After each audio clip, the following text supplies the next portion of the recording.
Hello students, in this video I am going to discuss about a new topic called income from house property. So in our class we were discussing about income from salary that will be taken later. Now this is the topic which is of house property. So house property ಬಗ್ಗೆ discuss ಮಾಡುವ. Salary ಇನ್ನೂ ಮುಗ್ದಿಲ್ಲ ನಮ್ಮದು, income from salary that will be discussed later. So ಇದನ್ನೇನು ಮಾಡಿದ್ದೀನಿ ನಾನು house property, ಯಾಕಂದರೆ ಸ್ಯಾಲರಿನ ಹಾಫಲ್ಲಿ ಕ್ಲಾಸಲ್ಲೇ ಮುಗಿಸಿದ್ದೀವಿ, ಅದನ್ನು ಕ್ಲಾಸಲ್ಲೇ ಕಂಟಿನ್ಯೂ ಮಾಡುವ. So income from house property theory part ನಾನೆಲ್ಲ ಎಕ್ಸ್ಪ್ಲೇನ್ ಮಾಡ್ತಾ ಇದ್ದೇನೆ. So income from house property ಕೂಡ ಇನ್ಕಮ್ ಫ್ರಮ್ ಸ್ಯಾಲರಿ ಥರನೇ ಇನ್ನೊಂದು head. Okay, this is also very much important for 10 marks and 5 marks. So income from house property means what?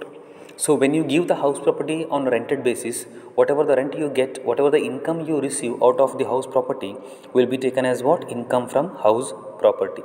So house ಪ್ರಾಪರ್ಟಿನ ನೀವು ರೆಂಟಿಗೆ ಕೊಟ್ಟಾಗ ಅದರಿಂದ ಬರುವಂಥ ಆದಾಯ ಏನಿರುತ್ತೋ ಅದು ನಿಮ್ಗೇನಂತ ಕರಿತೀವಿ? ಇನ್ಕಮ್ ಫ್ರಮ್ ಹೌಸ್ ಪ್ರಾಪರ್ಟಿ ಅಂತ ಹೇಳಿ ಕರಿತೀವಿ.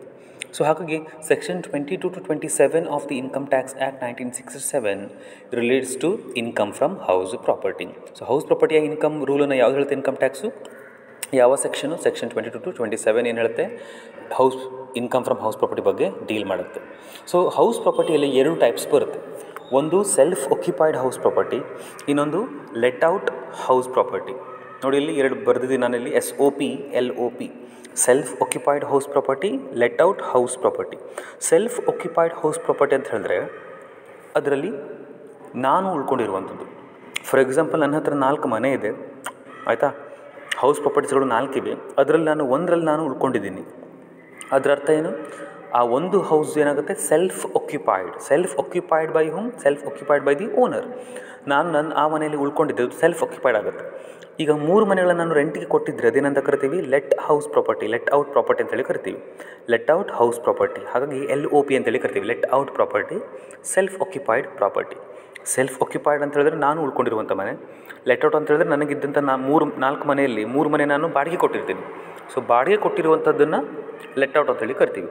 ಬಾಡಿಗೆನೇ ನೀವು ಉಳ್ಕೊಂಡಿಲಿಕ್ಕೆ ಕೊಟ್ಟಿರಿ ಅಥವಾ ಬೇರೆ ಯಾವುದೋ ಎಕ್ಸ್ಪೈಸೆಡ್ ಕೆಲಸಗಳಿಗೆ ಕೊಟ್ಟಿರಿ, ಯಾವುದಕ್ಕೆ ಕೊಟ್ಟಿರಿ, ನೀವು ಲೆಟ್ ಔಟ್ ಮಾಡಿದ್ದೀರಿ. ಓಕೆ, ಆ ಲೆಟ್ ಔಟ್ ಅಂತ ಏನು ಹೇಳಿದಿರೋ ಅಂತ ಕರಿತೀವಿ ಲೆಟ್ ಔಟ್ ಪ್ರಾಪರ್ಟಿ ಅಂಥೇಳಿ ಕರಿತೀವಿ. ಸೊ ಒಂದು ನೋಟ್, ಇಂಪಾರ್ಟೆಂಟ್ ನೋಟನ್ನು ನೆನ್ಪಿಟ್ಕೊಳ್ಳಿ. ಆ್ಯನ್ಯುವಲ್ ವ್ಯಾಲ್ಯೂ ಅಂತೇಳಿ ಕರಿತೀವಿ. ವಾರ್ಷಿಕದ ಮೌಲ್ಯ ಒಂದು ಹೌಸ್ ಪ್ರಾಪರ್ಟಿದು ಅಂತೇಳಿ ಕರಿತೀವಿ. ಅದು ನಾನು ಮುಂದೆ ಕ್ಯಾಲ್ಕುಲೇಟ್ ಮಾಡ್ತೀವಿ. So annual value of house property that is self occupied property is always nil ಅಂತ ನೋಟಲ್ಲಿ ಬರ್ತಿದ್ದೀನಿ. ಅಂದರೆ ಅರ್ಥ ಏನು? ಸೆಲ್ಫ್ ಆಕ್ಯುಪೈಡ್ ಪ್ರಾಪರ್ಟಿದು ಯಾವತ್ತೂ ಕೂಡ ಆ್ಯನ್ಯುವಲ್ ವ್ಯಾಲ್ಯೂನ ನಾವು ಕ್ಯಾಲ್ಕುಲೇಟ್ ಮಾಡೋದಿಲ್ಲ. ಯಾಕಂದರೆ ಅದು ಯಾವತ್ತೂ 0 ಅಂತಲೇ ಕನ್ಸಿಡರ್ ಮಾಡಬೇಕು ಟ್ಯಾಕ್ಸ್ನ ರೂಲ್ನ ಪ್ರಕಾರ. ಆ್ಯನ್ಯುವಲ್ ವ್ಯಾಲ್ಯೂ ಅಂದರೆ ನಾನು ಉಳ್ಕೊಂಡಿರುವಂಥ ಮನೆಯಿಂದ ನನಗೇನೂ ಆದಾಯ ಬರೋದಿಲ್ಲ. ನನಗೆ ಆದಾಯ ಬರೋದು ಯಾವ ಮನೆಯಿಂದ? ಲೆಟ್ ಔಟ್ ಪ್ರಾಪರ್ಟಿಯಿಂದ. Whatever the income that I am going to receive it on let out property, not from the self occupied property, right? Self occupied ಪ್ರಾಪರ್ಟಿಯಿಂದ ನಾನು ಉಳ್ಕೊಂಡಿದ್ದ ನನಗೇನು ಆದಾಯ ಬರೋದಿಲ್ಲ. ನಾನೇನು ರೆಂಟಿಗೆ ಕೊಟ್ಟಿರ್ತೀನೋ ಆ ಹೌಸಿಂದ ನನಗೇನು ಬರುತ್ತೆ? ಆದಾಯ ಬರುತ್ತೆ. ಹಾಗಾಗಿ ನಾನು ಉಳ್ಕೊಂಡಿರುವಂಥದ್ದು ಅಂದರೆ ಸೆಲ್ಫ್ ಆಕ್ಯುಪೈಡ್ ಪ್ರಾಪರ್ಟಿಯಿಂದ ನನಗೆ ಇನ್ಕಮ್ ರಿಸೀವ್ ಆಗೋದಿಲ್ಲ. So there is no rent I am going to receive from the self occupied property. So annual value of the self occupied property is always nil because we don't find municipal value, we don't find rent, fair rent or actual rent, whatever it is not given for self occupied property. But for letter property there will be annual value that we have to calculate. ಇನ್ನೊಂದು point ನೋಡಿ, important point, point number 2. In case, read properly, in case if more than one house is self-occupied, any one house will be taken as self-occupied. Generally a house with lesser municipal value. ಒಂದು ವೇಳೆ ನನ್ನ ಹತ್ರ 4 ಮನೆ ಇದೆ, I am having the 4 house property, out of which I am using for myself 2 houses and I have let out 2 houses for rent. Okay, so in case more than one house is self occupied, ಈಗ ನಾನೇನು ಮಾಡ್ತೀನಿ? 2 ಮನೆಯಲ್ಲಿ ನಾನೇ ನನ್ನ personal ಯೂಸ್ಗೆ use ಮಾಡ್ಕೊಂಡಿದ್ದೀನಿ, self occupied ಮಾಡಿದ್ದೀನಿ. ಹಾಗಾದರೆ ಆ 2 ಮನೆಯೂ ಕೂಡ ಸೆಲ್ಫ್ ಆಕ್ಯುಪೈಡ್ ಅಂತ ಟ್ರೀಟ್ ಮಾಡಲಿಕ್ಕೆ ಆಗೋದಿಲ್ಲ ರೂಲ್ ಪ್ರಕಾರ. ಯಾವುದಾದ್ರೂ ಒಂದು ಮನೆನ ನೀವೆಂತ ಮಾಡ್ಬೋದಂತೆ? ಸೆಲ್ಫ್ ಆಕ್ಯುಪೈಡ್ ಅಂತೇಳಿ ಟ್ರೀಟ್ ಮಾಡಬಹುದಂತೆ. ಹಾಗಾಗಿ in case if more than one house is self-occupied, any one house will be taken as self-occupied. Generally a house with lesser municipal value ಕೊಟ್ಟಿರ್ತಾರೆ. ಯಾವ ಹೌಸಿನ ಮುನ್ಸಿಪಲ್ ವ್ಯಾಲ್ಯೂ ಅತ್ಯಂತ ಕಡಿಮೆ ಇದೆಯೋ ಆ ಹೌಸನ್ನು ಏನಂತ ಕನ್ಸಿಡರ್ ಮಾಡಬೇಕು? ಸೆಲ್ಫ್ ಆಕ್ಯುಪೈಡ್ ಅಂತೇಳಿ ಕನ್ಸಿಡರ್ ಮಾಡಬೇಕು. So in case of more than one house is self occupied, any one house will be taken as self occupied. So ನಂತರ ಬರುತ್ತೆ ಕ್ಯಾಲ್ಕುಲೇಷನ್ ಆಫ್ ಆ್ಯನ್ಯುವಲ್ ವ್ಯಾಲ್ಯೂ. ತುಂಬಾ ಇಂಪಾರ್ಟೆಂಟು. ಇದೇ ರೀತಿ ಕ್ಯಾಲ್ಕುಲೇಷನ್ಸ್ ಏನು ಹೋಗುತ್ತೆ ನಮ್ಮದು ಪ್ರಾಕ್ಟಿಕಲಲ್ಲಿ ಅಪ್ಲೈ ಆಗುತ್ತೆ, ಈ ಪ್ಯಾಟರ್ನೇ ಅಪ್ಲೈ ಆಗುತ್ತೆ. 2 ಡಿಫ್ರೆಂಟ್ ರೀತಿಯಲ್ಲಿ ಇರುತ್ತೆ. One is when Rent Control Act is not applicable, another one is when Rent Control Act is applicable. ತುಂಬ ಸಿಂಪಲ್ ಇದೆ, ಯಾಕೆಂತ ಹೇಳಿದ್ರೆ ಒಂದೇ ಸಿಮಿಲರ್ ಒಂದೇ ಒಂದು ಸ್ಲೈಟ್ ಮಿಸ್ಟೇಕ್ ಡಿಫ್ರೆನ್ಸ್ ಇದೆ ಎರಡರ ನಡುವೆ. ಓಕೆ, ನೋಡ್ಕೊಳ್ಳಿ, ಕ್ಯಾಲ್ಕುಲೇಷನ್ ಪ್ಯಾಟರ್ನ್ ಇದೇ ರೀತಿ ಇರುತ್ತೆ, ಫಿಕ್ಸ್ ಇರುತ್ತೆ, ಮತ್ತು ಅಲ್ಟರ್ ಮಾಡಬಾರ್ದು, ಆ ಕಡೆ ಆಗಬಾರ್ದು. So when Rent Control Act is applicable, calculation of annual value will be municipal value, fair rent, ಅದೆಲ್ಲ ಕ್ವೆಶ್ನಲ್ಲಿ ಪ್ರೊವೈಡ್ ಮಾಡಿರ್ತಾರೆ. ನಾವು ಬರೆಯೋದು ಹೋಗೋದಷ್ಟೇ ಬಿಟ್ಟರೆ ಮತ್ತೇನಿಲ್ಲ, ಆದರೆ ಆರ್ಡರ್ನ ಗೊತ್ತಿರಬೇಕು.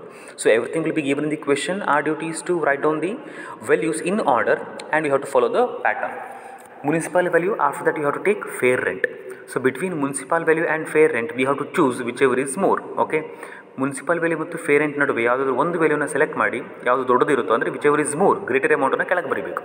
Okay, for example, municipal value 10,000, fair rent 20,000, whichever is more is 20,000, we have to write 20,000. Next, after writing whichever is more, actual rent will be given in the question that you have to compare. Whichever is more amount and actual rent, between these two you have to select again whichever is more. So ಈಗ ವಿಚೆವರ್ is more ಫಸ್ಟಿಗೆ ತೊಗೊಂಡಿದ್ದು ನಾವು 20,000 ಆಗಿತ್ತು, actually ಉಂಟು for example 30,000 ಅಂತ ತಗೊಳ್ಳಿ. So 20,000 ಮತ್ತು 30,000 ವಿಚೆವರ್ is more ಯಾವುದು ದೊಡ್ಡದಿದೆ, 30,000. So whichever is more 30,000 will be taken as gross annual value. ಅದರಲ್ಲಿ ಏನು ಮೈನಸ್ ಮಾಡಬೇಕಂತೆ, after getting the gross annual value you have to deduct municipal tax which will be given in the question. So municipal ಟ್ಯಾಕ್ಸನ್ನು ನೀವು minus ಮಾಡಿ, ಅವಾಗ ಏನು ಸಿಗುತ್ತೆ ನಿಮಗೆ, ಆ್ಯನ್ಯುವಲ್ ವ್ಯಾಲ್ಯೂ ಸಿಗುತ್ತೆ. Whatever the amount you get that will be taken as what, municipal value. Pattern ಏನಿರುತ್ತೆ, municipal value, fair rent whichever is more, and to that actual rent we have to compare, we have to select whichever is more again. That amount will be taken as what, gross annual value, minus at the end you have to deduct municipal tax. The value you get will be taken as what, annual value. I have not return it as annual value, you have to take it as what, annual value. Next ಇನ್ನೊಂದು case ಯಾವ ರೀತಿ ಇರುತ್ತೆ ಅಂತ ಹೇಳಿದ್ರೆ, when rent control act is applicable, same pattern ಇರುತ್ತೆ, ಒಂದು slight difference ಅಂತ ಹೇಳಿದ್ರೆ, ಫೇರ್ ರೆಂಟ್ ಆಗಿ ವಿಚ್ ಎವರ್ ಇಸ್ ಮೋರ್ ಆದಮೇಲೆ ನಾನು ಡೈರೆಕ್ಟಾಗಿ ಆ್ಯಕ್ಚುಲ್ ರೆಂಟ್ ಬರ್ದಿಲ್ಲ, ಆ್ಯಕ್ಚುಲ್ ರೆಂಟ್ಗಿಂತ ಮುಂಚೆ ಇನ್ನೊಂದು ರೆಂಟು ಅಟ್ಯಾಚ್ ಆಗಿ ಬಿಡುತ್ತಿಲ್ಲ. ಯಾವುದು, standard rent. C year standard rent. Order placement ಸರಿ ಇದೆ, municipal value, fair rent whichever is more. ಅದಾದಮೇಲೆ ನಾನು ಪ್ರೀವಿಯಸ್ಲಿ ಏನು ತೊಗೊಂಡಿದ್ದೀನಿ, ವಿಚ್ ಎವರ್ ಇಸ್ ಮೋರ್ ಆದಮೇಲೆ ಆ್ಯಕ್ಚುಲ್ ರೆಂಟ್ ತೊಗೊಂಡಿದ್ದೀನಿ. ಇಲ್ಲಿ ಆ್ಯಕ್ಚುಲ್ ರೆಂಟ್ ಬರೋದಿಲ್ಲ, ಅದಕ್ಕೂ ಮುಂಚೆ ಏನು ಬರುತ್ತೆ, ಸ್ಟ್ಯಾಂಡರ್ಡ್ ರೆಂಟ್ ಅಂತೇಳಿ ಬರುತ್ತೆ. Remember that when rent control act is applicable there will be standard rent. ಸ್ವಲ್ಪ ಪ್ಯಾಟರ್ನ್ ಈಗ ಚೇಂಜ್ ಆಗುತ್ತೆ. ಹೇಗೆ ಒಂದ್ಸಲ ನೋಡ್ತಾ ಹೋಗಿ. Municipal value, fair rent whichever is more as it is, similar to previous case, whichever is more. And after that what you have to consider, standard rent ತೊಗೊಳ್ಬೇಕು. So after taking standard rent you have to select whichever is less. So ನೆನ್ಪಿಟ್ಕೊಳ್ಳಿ, after taking standard rent you have to choose whichever is less, not as whichever is more. ನೆನಪಿರಲಿ, whenever you take rent standard rent the selection will be whichever is less, not whichever is more. Next you have to take, after taking the standard you have to take actual rent and that will be whichever is more. So ನೆನಪಾಗ್ತು, ಕರೆಕ್ಟಾಗಿ ಅರ್ಥ ಆಗ್ತುಂಟ ನಿಮಗೆ. Fair rent ಆದಮೇಲೆ whichever is more ತೊಗೊಂಡ್ಮೇಲೆ previous ಕೇಸಲ್ಲಿ ನಾವೇನು ಮಾಡಿದ್ದೀವಿ, ಇನ್ನು ನೋಡಿ ಇಲ್ಲಿ ಆ್ಯಕ್ಚುಲ್ ರೆಂಟ್ ತೊಗೊಳ್ತೀವಿ. ಇಲ್ಲಿ ಏನು ಮಾಡ್ತೀವಿ ನಾವು, ಸ್ಟ್ಯಾಂಡರ್ಡ್ ರೆಂಟ್ ಕೊಟ್ಟಾಗ rent control act is applicable ಅಂತ ಕೊಟ್ಟಾಗ ಆ್ಯಕ್ಚುಲ್ ರೆಂಟ್ ತೊಗೊಳ್ಳೋಕ್ಕಿಂತ ಮುಂಚೆ ಮಿಡ್ಲಲ್ಲಿ ಏನನ್ನು ಅಟ್ಯಾಚ್ ಮಾಡಬೇಕು, ನಾವು ಸ್ಟ್ಯಾಂಡರ್ಡ್ ರೆಂಟ್ ತೊಗೊಳ್ಬೇಕು, ವಿಚ್ ಎವರ್ ಇಸ್ ಲೆಸ್ ತೊಗೊಳ್ಬೇಕು. ಅದಾದಮೇಲೆ ಆ್ಯಕ್ಚುಲ್ ರೆಂಟನ್ನು ಕನ್ಸಿಡರ್ ಮಾಡಬೇಕು. So whichever is more will be taken as gross annual value. Out of that you have to deduct municipal tax, you get annual value. This is the pattern. Question calculation ಮಾಡುವಾಗ ತುಂಬ ಈಸಿಯಾಗಿ ಅರ್ಥ ಆಗುತ್ತೆ. ಇಲ್ಲಿ standard rent ಇದೆ, ಇಲ್ಲಿ standard rent ಇಲ್ಲ. Next note, ತುಂಬ ಇಂಪಾರ್ಟೆಂಟ್ ನೋಟ್ ಇದೆ ನೋಡ್ಕೊಳ್ಳಿ. Standard deduction under section 24. ಎಲ್ಲ ಕ್ಯಾಲ್ಕುಲೇಷನ್ ಆದಮೇಲೆ ಆ್ಯನ್ಯುವಲ್ ವ್ಯಾಲ್ಯೂ ಆದಮೇಲೆ ಏನು ಬರುತ್ತೆ, ಸ್ಟ್ಯಾಂಡರ್ಡ್ ಡಿಡಕ್ಷನ್ಸ್ ಅಂತೇಳಿ ಬರುತ್ತೆ. ಡಿಡಕ್ಷನ್ಸ್ ಮಾಡೋದು ಅಂತೇಳಿ 30% of annual value only for let out property. 30% annual ಏನು ಬಂದಿರುತ್ತೋ ಅದು 30% ತೊಗೊಳ್ಬೇಕು, ಅದನ್ನು ಡಿಡಕ್ಟ್ ಮಾಡಬೇಕು. ಯಾವುದಕ್ಕೆ, ಲೆಟೌಟ್ ಪ್ರಾಪರ್ಟೀಸ್ಗೆ ಮಾತ್ರ. Interest on loan taken for construction ಅದು ಕೂಡ ಏನಾಗುತ್ತೆ, ಡಿಡಕ್ಷನ್ಸಲ್ಲಿ ಬರುತ್ತೆ. ಅದ್ರ ಬಗ್ಗೆ ಕೂಡ ಪ್ರಾಕ್ಟಿಕಲಾಗಿ ಸೊಲ್ಯೂಷನ್ ಮಾಡುವಾಗ ಹೇಳ್ತೀನಿ. ನೆಕ್ಸ್ಟ್ ನೋಡ್ಕೊಳ್ಳಿ. ಅನ್ರಿಯಲೈಸ್ಡ್ ರೆಂಟ್ ಒಂದು ವೇಳೆ ಕ್ವೆಶ್ಚನಲ್ಲಿ ಪ್ರೊವೈಡ್ ಮಾಡಿದರೆ, unrealised rent should be deducted from actual rent. Vacancy period rent is deducted before the gross annual value. Repairs and rent collection charges and any other charges should not be allowable all should not be allowed. So ಇವಿಷ್ಟು ನೋಡು ತುಂಬಾ important ಇದೆ. Unrealised rent ಕ್ವೆಶ್ಚನಲ್ಲಿ ಕೊಟ್ಟಿದ್ದರೆ ಅದು ಯಾವುದರಿಂದ minus ಮಾಡಬೇಕಂತೆ, actual rent ಇದೆ. ಯಾವುದೇ case ಇರಲಿ, ಕೇಸ್ 1 ಇರಲಿ, ಕೇಸ್ 2 ಇರಲಿ, ಆ್ಯಕ್ಚುಲ್ ರೆಂಟ್ ಇರಲಿಲ್ಲತ್ತೋ ಅದರಿಂದ ಮೈನಸ್ ಮಾಡಿ ಉಳಿದಿರೋದನ್ನು ಆ್ಯಕ್ಚುಲ್ ರೆಂಟ್ನಲ್ಲಿ ಕನ್ಸಿಡರ್ ಮಾಡಬೇಕಂತೆ. So unrealised rent should be deducted from actual rent. In case if it is given as a vacancy period rent, it should be deducted from the gross annual value. Repairs, rent collection charges and any other charges should not be allowed. ಇವಿಷ್ಟು pattern of calculation. ತುಂಬಾ simple ಇರುತ್ತೆ, ತುಂಬಾ easy ಇರುತ್ತೆ. ವ್ಯಾಲ್ಯೂಷನ್ಸ್ ಕೊಟ್ಟಿರ್ತಾರೆ, ಬರೆದುಬಿಟ್ರೆ ಆಯಿತು. Condition ಸ್ವಲ್ಪ ನೆನ್ಪಿಟ್ಕೊಳ್ಬೇಕು ಅಷ್ಟೇ. Deductions ಏನಂತೇಳಿ ನೆನ್ಪಿಟ್ಕೊಳ್ಬೇಕು. ಮುಂದೆ ಬಂದಾಗ ನೋಡುವ ಸ್ವಲ್ಪ ಥಿಯರಿ ಪಾಠ ಇಲ್ಲಿ ಅಟ್ಯಾಚ್ ಮಾಡಿದ್ದೀನಿ. ಮುನ್ಸಿಪಾಲ್ ವ್ಯಾಲ್ಯೂ ಅಂತ ಕನ್ಸಿಡರ್ ಮಾಡಿದ್ವಿ, ಫೇರ್ ರೆಂಟ್ ಅಂತೇಳಿ ಕನ್ಸಿಡರ್ ಮಾಡಿದ್ವಿ, ಆ್ಯಕ್ಚುಲ್ ರೆಂಟ್ ಅಂತ ಕನ್ಸಿಡರ್ ಮಾಡಿದ್ವಿ, ಸ್ಟ್ಯಾಂಡರ್ಡ್ ಅಂತ ಹೇಳಿ ಕನ್ಸಿಡರ್ ಮಾಡಿದ್ವಿ. So what is the meaning of these terms? Municipal value means what? Municipal value, it is the value determined by the municipal authorities for levying municipal tax on residential property.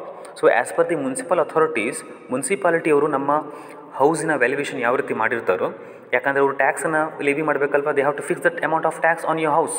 So for that they will do the valuation of your house property. So that value will be taken as what? Municipal value. Next is fair rented value or fair rental value ಅಥವಾ fair rent. ಅಲ್ಲಿ pattern ನೋಡಿದ್ರಲ್ವ, municipal value, fair rent ಅಂತ ಕೊಡ್ತಾರೆ. ಅದ್ರ ಮೀನಿಂಗನ್ನು ಇಲ್ಲಿ discuss ಮಾಡ್ತಾ ಇದ್ದೀನಿ. Fair rent ಅಂತ ಹೇಳಿ ಅರ್ಥ ಏನು? The rent which a similar property with similar features in the same area would fetch. Fair rent ಅಂದ ಅರ್ಥ ಏನು? If I am receiving the rent on certain property of mine, so similarly the same property, what will be the rent available in the market? What will be the rent which is fetched by that particular property in the same market? ಅದಕ್ಕೆ ಏನಂತ ಕರಿತೀವಿ? Fair rent ಅಂತ ಹೇಳಿ ಕರಿತೀವಿ. ಅದರ ಅರ್ಥ, ನನ್ನದೇ ರೀತಿಯಾದ ನನ್ನ ಹತ್ರ ಇರುವಂಥ ಹೌಸ್ ಥರನೇ ಇನ್ನೊಂದು ಹೌಸ್ ಕೂಡ ಇದೆ, ಸಿಮಿಲಾರಿಟಿ ಸೇಮ್ಸ್ ಟು ಸೇಮ್ ಇದೆ, ಸೇಮ್ ಏರಿಯಾದಲ್ಲೇ ಇದೆ, ಅದಕ್ಕೆ ಎಷ್ಟು ರೆಂಟ್ ಬರ್ತಾ ಉಂಟು, ಮತ್ತು ನಾನು ರೆಂಟ್ ಕೊಟ್ಟಿರುವಂಥ ಹೌಸಿಂದ ನನಗೆ ಎಷ್ಟು ರೆಂಟ್ ಬರ್ತಾ ಉಂಟು, ಆ ಒಂದು ಸಿಮಿಲಾರಿಟೀಸ್ ಇರುವಂಥ ರೆಂಟ್ ಪ್ರಾಪರ್ಟೀಸಿಗೆ ಮಾರ್ಕೆಟಲ್ಲಿ ಎಷ್ಟು ರೆಂಟ್ ಸಿಗ್ತಾ ಉಂಟು, ಅದಕ್ಕೇನಂತ ಕರಿತೀವಿ? ಫೇರ್ ರೆಂಟ್ ಅಂತೇಳಿ ಕರಿತೀವಿ. So next actual rent. Actual rent ಅಂದರೆ ಆ್ಯಕ್ಚುಲಾಗಿ ನನಗೆ ಇಷ್ಟು ರೆಂಟ್ ಬರ್ತಾ ಉಂಟು ನನ್ನ ಹೌಸಿಂದ, ಅದಕ್ಕೆ ಆ್ಯಕ್ಚುವಲ್ ರೆಂಟ್ ಅಂತೇಳಿ ಕರಿತೀವಿ. So whatever the amount of rent received or receivable from the tenant by the owner. So ಟೆನೆಂಟಿಂದ ಎಷ್ಟು ಅಮೌಂಟ್ ಬರ್ತಾ ಉಂಟು ನನಗೆ ರೆಂಟ್ ಅಂತ ಹೇಳಿ, ಅದಕ್ಕೇನಂತ ಕರಿತೀವಿ? ಆ್ಯಕ್ಚುವಲ್ ರೆಂಟ್ ಅಂತೇಳಿ ಕರಿತೀವಿ. ನಂತರ ಸ್ಟ್ಯಾಂಡರ್ಡ್ ರೆಂಟು.